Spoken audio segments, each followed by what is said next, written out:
Hikmah yang akan kita baca pada pagi ini mengenai kriteria guru rohani.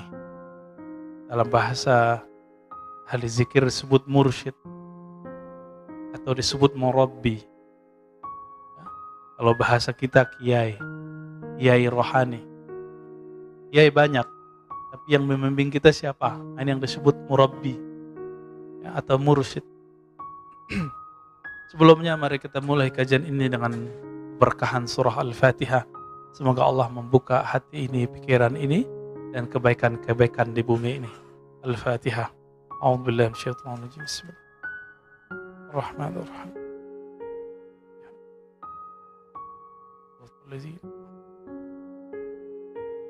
Amin. Apa kata Imam Athaillah As-Sakandari? La tashab man la yunhiduka haluhu wa la yadulluka 'ala Allahi maqaluh. Engkau tidaklah perlu berguru atau janganlah engkau berguru bersuhbah. Jadi dalam bahasa Arab berguru itu disebut dengan istilah suhbah.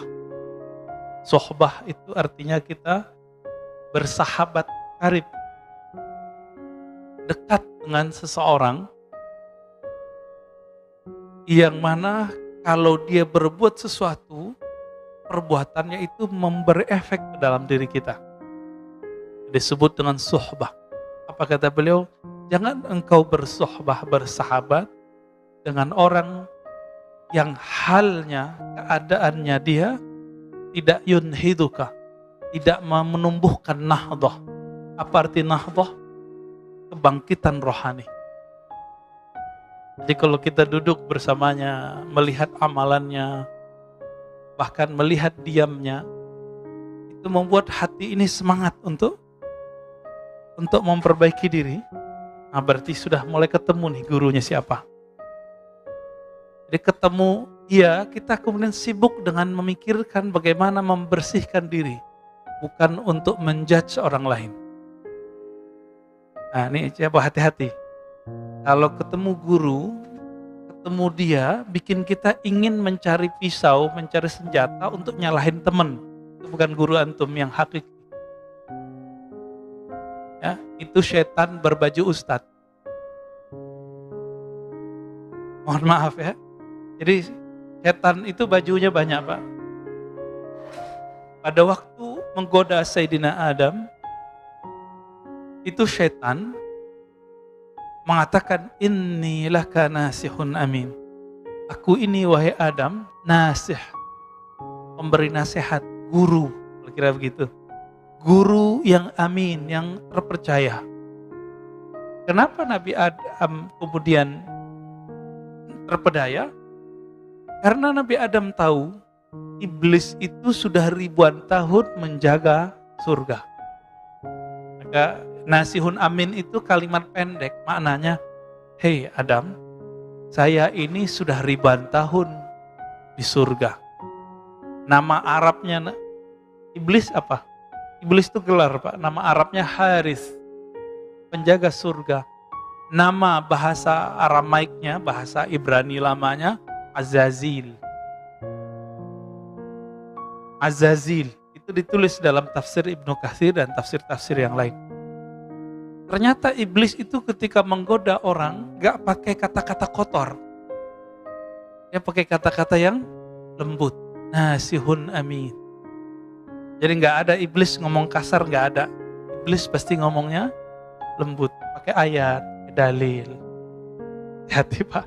Ya. Pakai ayat, pakai dalil. Sangat terbayang saat itu. Sangat mudah membayangkan bagaimana iblis menyerupakan dirinya seperti orang yang ahli motivasi. Dia yang sudah lama di surga. Ingin menggurui nenek moyang kita, kakek moyang kita, Sayyidina Adam alaihi salatu wassalam. Nah, berdasarkan ini, Imam bin Athaillah tidak memulai perguruan, kita berguru kepada orang melewat kalamnya. Jadi berguru kepada orang itu dengan halnya lebih awal. Apa halnya dia?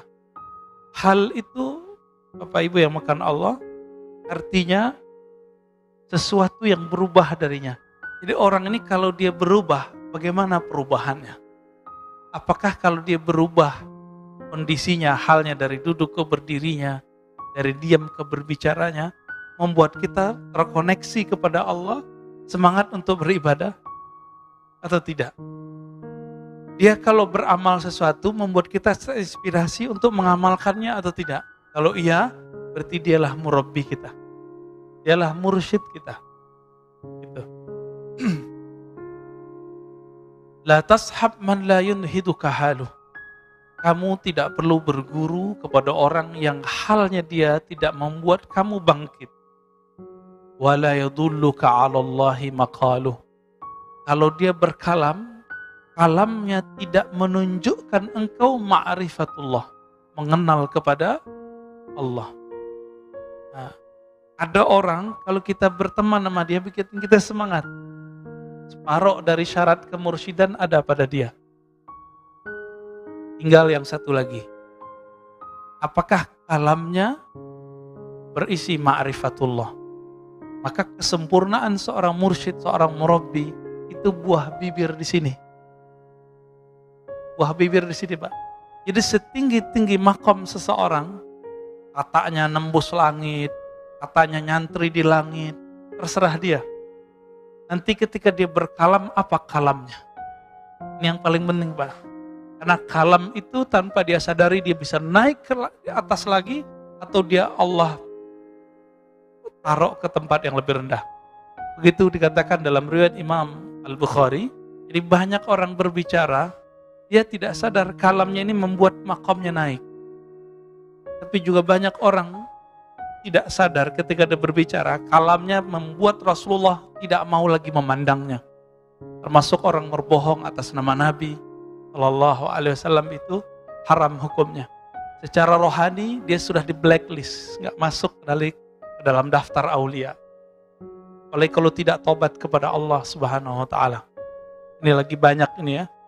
Mohon maaf Pak, dulu di masa tabi'in, ada seorang tabi'in ingin menjilat, menghibur seorang raja, khalifah dari Bani Umayyah.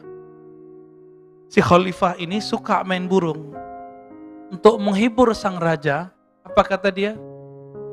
Rasulullah SAW mengatakan bla bla bla bla, terakhir main burung. Untuk menghibur raja. Sekarang raja bukan presiden. Di negeri demokrasi, raja itu umat, masyarakat. Maka orang akan menjilat umat cuma untuk menyenangkan hati umat. Dalam ilmu hadis, orang begini mesti dipecat secara rohani. Ya. Gak boleh lagi. Dia bukan tataran para wali. Dia pembohong atas nama Rasul, maq'adahu minan nar. Tempat tinggalnya pasti neraka kalau dia gak tobat. Ya, hadisnya mutawatir. Man kadzaba alayya muta'ammidan falyatabawwa maq'adahu minan nar. Siapa yang berbohong atas namaku sengaja, falyatabawwa maq'adahu minan nar. Siap-siap tempat tinggalnya di neraka. Mau dia siapa? Mau dia terkenal, mau dia enggak terkenal, mau kiai, mau hafiz, sama. Tolong berhati-hati dalam berguru, ya. Jangan hal yang sekecil ini nanti merusak perjuangan kita. Hati-hati berguru. Udah tahu begitu masih berguru. Ya salam, ya. Jahilun murakkab. Jahil terstruktur, Pak. Murakkab artinya apa? Gak sadar kalau dia itu jahil. Akhirnya khalifah ini ngusir orang ini. Kenapa? Dia kira khalifah gak ngerti hadis. Khalifah di Bani Umayyah sebelum jadi khalifah nyantri dulu. Dengar ahli hadis dulu dia. Baik. Wala yadulluka 'ala Allahi maqalu. Mursyid itu 50%-nya ada di kalamnya. Apa buah bibirnya? Maka mursyid yang mengarahkan kita kepada Allah, pasti buah bibirnya Allah Rasul, Allah Muhammad, Allah Muhammad, Ahmad Muhammad. Udah gitu aja Pak, bawah bibirnya. Jarang dia berbicara selain itu kecuali lagi bercanda. Maka disinilah terungkap bahwa martabat kewalian itu beragam. Martabat kewalian. Tingkatan para wali itu, ada wali yang mengajarkan hanya sekedar fi'lullah, perbuatan Allah. Disebut ma'rifatul af'al. Si wali ini mengajarkan, oh ini loh alam semesta, ini ciptaan Allah, ini biasa. Ini rata-rata nih mursyid di sini. Guru-guru ngaji, ustadz-ustadz di sini nih. Kalau ada orang sakit, oh sabar ya, ini ujian dari Allah, itu mah biasa Pak. Ya. Tapi ada level 2, ma'rifatul asma. Guru yang sudah mengenal nama-nama Allah. Karena pintu menuju surganya Allah, pintu menuju taman-tamannya Allah adalah nama-namanya. Kita di dunia ini cari nama Pak. Kenapa orang kuliah sampai doktor, sarjana S1, S2, udah dokter mau cari profesor, itu mau cari tambahan nama. Biar di depan namanya atau di belakang namanya ada tambahan. DR, DRS, DRA dulu ya. Teman-teman Pak Mirwan tuh masih ada dokterandes kan? Masih ya? Kirim udah enggak Pak? Dulu orang BA aja udah sangat bangga. Dulu orang SAG, sarjana alam gaib, itu udah bangganya bukan main Pak. Tapi sekarang orang magister aja lewat, ya, pengen nambah lagi dokter. Begitulah manusia gak puas-puas. Ya. Orang cari nama. Ada orang udah gak nyari nama gelar akademis. Sekarang dia nyari gelar rohani. Maka dalam dunia tarekat, ujian seorang murid adalah ingin mencari gelar kemursidan.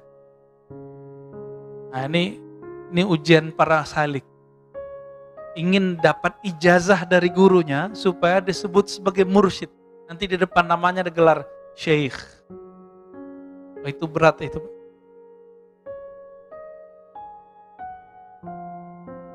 Jadi mencari nama itu betul-betul hobi kita. Kita cari nama.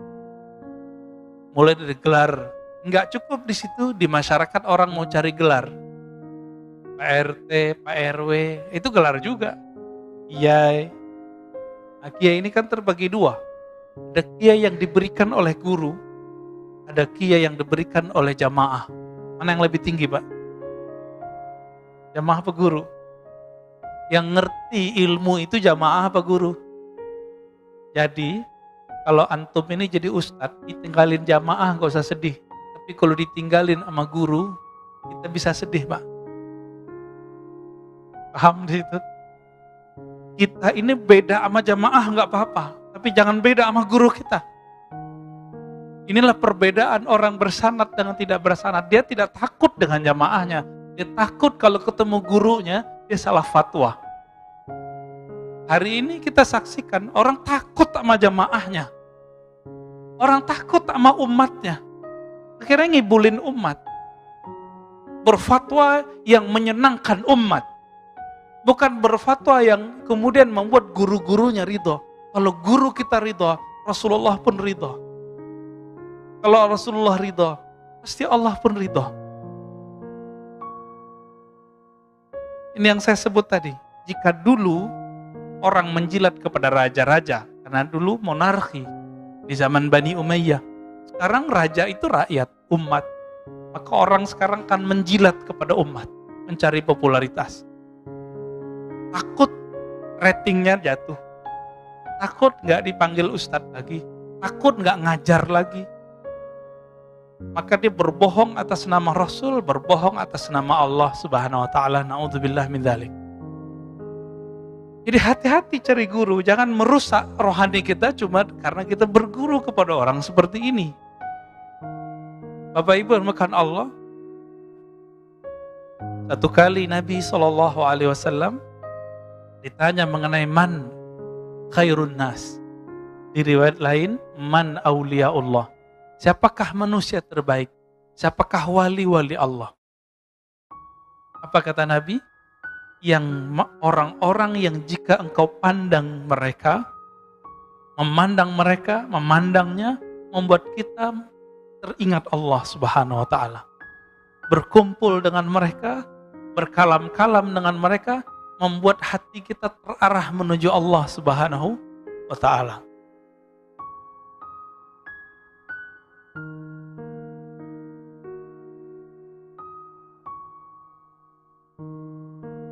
Maka dikatakan dalam kitab ini, ya, Imam Az-Zarruq, Imam Ibnu Ajibah, apa kata beliau ketika menjelaskan kata kalimat di hikam?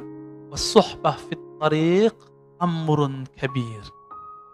Berguru itu dalam menjalani atau menempuh jalan kepada Allah itu amrun kabir. Adalah perkara yang sangat penting. Kita kenapa milih anak untuk masuk sekolah A, sekolah B, padahal kurikulumnya sama? Karena kiainya, karena gurunya, karena ustadznya. Bener nggak? Kita mau bayar mahal cuma karena di sini ada sistem yang bagus, gurunya disiplin. Untuk anak, untuk kesuksesan dunia kita begitu Pak. Untuk akhirat begitu nggak? Ya, ketat nggak berguru? Inilah makna dari kalam beliau. Oleh karena itu muncullah suatu kalimat dari Abu Yazid Al-Bustami. Ini bukan hadis ya. Ini kalam ulama salafus saleh, wafat 261 Hijriah. Sezaman dengan Imam Muslim. Man la syaikha lahu wa syaikhuhu syaitan. Yang tidak punya guru mursyid, maka gurunya adalah syaitan. Nanti was-wasnya yang main. Apa kata beliau? Al-insan kasyajaratin nabitah fil khala. Ruhnya manusia itu, nafs jiwanya manusia itu seperti biji pohon yang tumbuh di tempat yang sepi, di tanah yang tidak ada yang punya. Kalau dia tidak punya guru, ibarat si biji itu kemudian tidak dipindahkan ke tempat yang bagus, lalu tidak dipupuk, tidak dirawat, tidak dipotong rumput-rumput yang ada di sekitarnya, tidak digemburin tanahnya. Kira-kira kalau itu padi, kalau itu jagung, jagungnya berbuah, ada isinya nggak? Kosong. Pernah ngelihat ada jagung tumbuh isinya kosong? Ya. Apa kata beliau? Seorang murid jika tidak berguru, seperti tadi jagung tadi, jika tidak dipindahkan sedari kecil ke tempat yang baik, lalu dikasih pupuk, ya dijaga segala macam, dijaga airnya, dijaga panasnya, maka dia akan tumbuh seperti tumbuhnya jagung, buahnya tidak berisi. Dia berzikir tapi hampa, dia sholat tapi tidak khusyuk, dia berilmu tapi tidak ada ma'rifat, dia berilmu tapi tidak ada adab, dia berilmu tapi tambah sombong.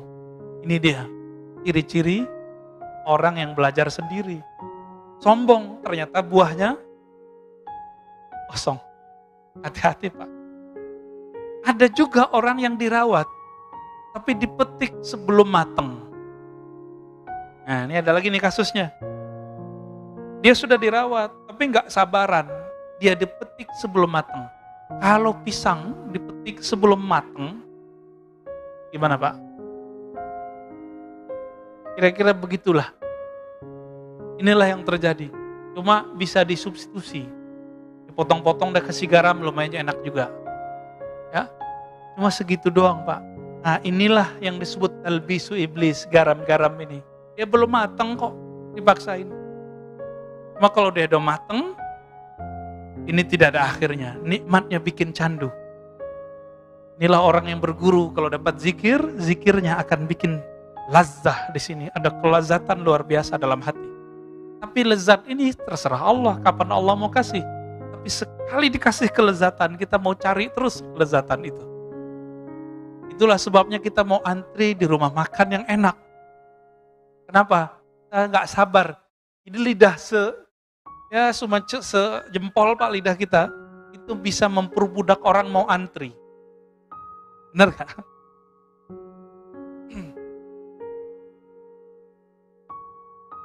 Itulah sebabnya Bapak yang melakukan Allah, orang-orang yang tidak berguru meskipun bijinya bagus gak jadi.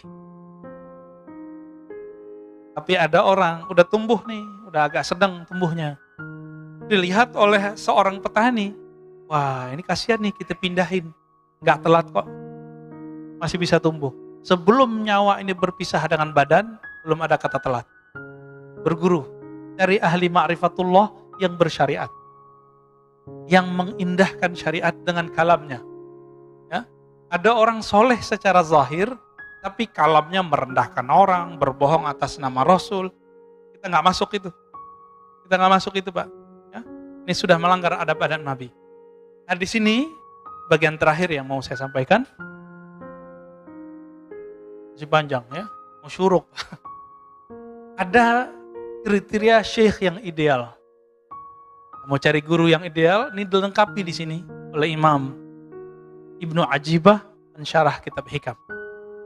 Ilmun sahih. Pertama, ilmunya harus sahih. Itu yang tadi saya katakan.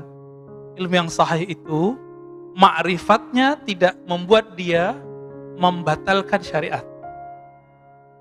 Ya. Sekarang kebalikan, antum punya guru kebalikannya. Dia syariatnya bagus, tapi dia membatalkan ilmu hakikat. Banyak hari ini? Banyak. Mulai dari yang mengingkari ilmu tasawuf, ilmu ma'rifat, yang memusuhi mereka, yang menzindik-zindikan mereka, itu banyak. Sampai yang berbohong atas nama mereka, banyak. Itu sama semua tuh. Gimana Pak? Jangan-jangan kita berguru sama mereka nih. Ini syariatnya oke, jadi ilmu syariatnya bagus, tapi ilmu hakikat dia batalkan. Ciri-cirinya sederhana, dia ngomong, gak ada tuh ilmu hakikat, gak ada tuh tarekat, gak ada tuh tasawuf zindik. Ini kalau udah ngomong begini ya salam ya. Jadi berarti ilmunya belum sahih. Sebaliknya ma'rifatnya tinggi tapi dia mengingkari syariat, batal. Wa dzauqun sharih. Zauq yang sharih. Apa arti zauq? Perbedaan antara ahli qalbu dengan ahli fikih satu aja Pak. Ahli kalam, ahli akidah. Ahli akidah, ahli tauhid itu sering bercerita tentang Allah beristawanya gimana, turunnya gimana, sifatnya berapa, sifatnya begini, sifatnya begitu, takwil boleh atau tidak, pembagian tauhid. Namanya orang ahli tauhid, ahli di teori. Tapi orang ini kebanyakan tidak merasakan kehadiran zat yang dia ceritakan. Dicek aja sholatnya Pak. Ini bisa ngomong Pak. Sajanah ini bisa ngomong, tempat ini bisa ngomong. Apa kata Imam Yahya bin Mu'adz Ar-Razi, Imam Salafus Saleh? Ahli kolbu itu bisa mencium harum semerbaknya kolbu para wali. Jika dia setelah menciumnya, dia akan mengejarnya. Bekas-bekasnya terlihat. Sajadah ini bisa ngomong, siapa aja yang sholat di sini dia bisa ngomong. Kalau kolbu kita harum, kalau kolbu kita ada nur di situ. Dia bisa mengecek siapa aja yang sholat di situ. Kenapa? Tempat-tempat di bumi dia bermunajat kepada Allah. Ya Allah tolong, buatlah atau takdirkanlah orang yang menginjakku pagi ini, orang yang berzikir kepadamu. Jadi jangan sembarangan Pak. Kemudian ada himmah aliyah. Si guru ini gak boleh dia orangnya mudi. Oh mudi gak Pak? Mut-mutan. Si guru ini karakter ketiganya semangatnya tinggi. Langsung sampai kepada Allah. Ciri-ciri orang begini, dia ini hatinya sensitif. Tapi dia mengalah dengan hati yang sensitif itu untuk kepentingan jamaah muridnya. Jadi biarlah saya makan hati, yang penting jamaah saya nyampe kepada Allah. Bukan malah ngibulin jamaah. Ya.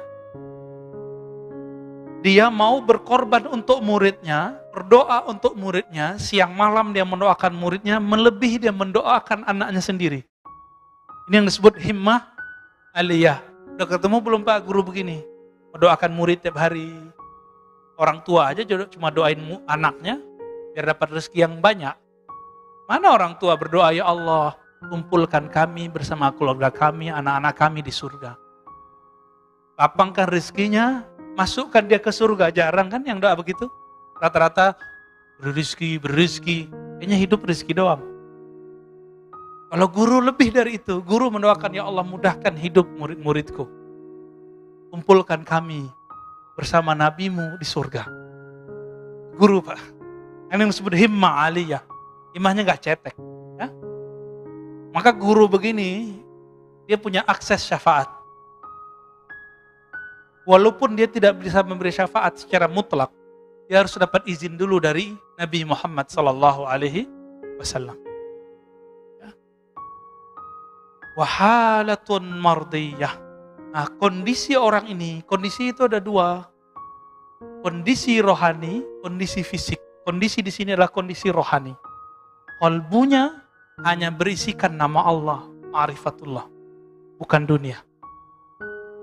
Ini yang disebut hal. Hal artinya perubahan-perubahan. Keadaan dia kalau berubah dari Allah, Rasul, Allah, Rasul, Allah, Rasul, udah gitu aja. Cintanya cinta Allah, cintanya cinta Rasul. Kalau sudah ketemu orang begini, Bapak ambil ilmu dari dia. Karena apa? Karena dialah yang disebut al-mursyid al-kamil. Mursyid yang ideal. Yang pertama apa tadi? Ilmunya sahih. Syariat, tarekat, hakikat, ma'rifat. Tidak boleh bertentangan. Yang kedua, apa yang kedua? Zaukun sarih. Dia lahir batinnya sama. Jadi lisannya dibenarkan kolbunya, kolbunya dibenarkan lisannya. Yang ketiga, himmah aliyah. Semangatnya tinggi, tidak gampang futur. Yang gampang futur siapa? Futur ini don, mudi. Itu jamaah murid. Tapi kalau guru nggak boleh futur. Ya, nggak boleh tersinggung dikit, kemudian nggak mau ngajar lagi, nggak. Ya. Yang keempat, Pak Mirwan senyum-senyum, kayaknya ada yang kena nih ya. Yang keempat, halnya mardiyah. Jadi dia kalau berubah, perubahannya selalu mengarah pada ridho Allah Subhanahu wa Ta'ala. Semoga kita bertemu dengan mereka. Semoga kita menjadi murid-murid mereka. Amin ya Rabbal Alamin.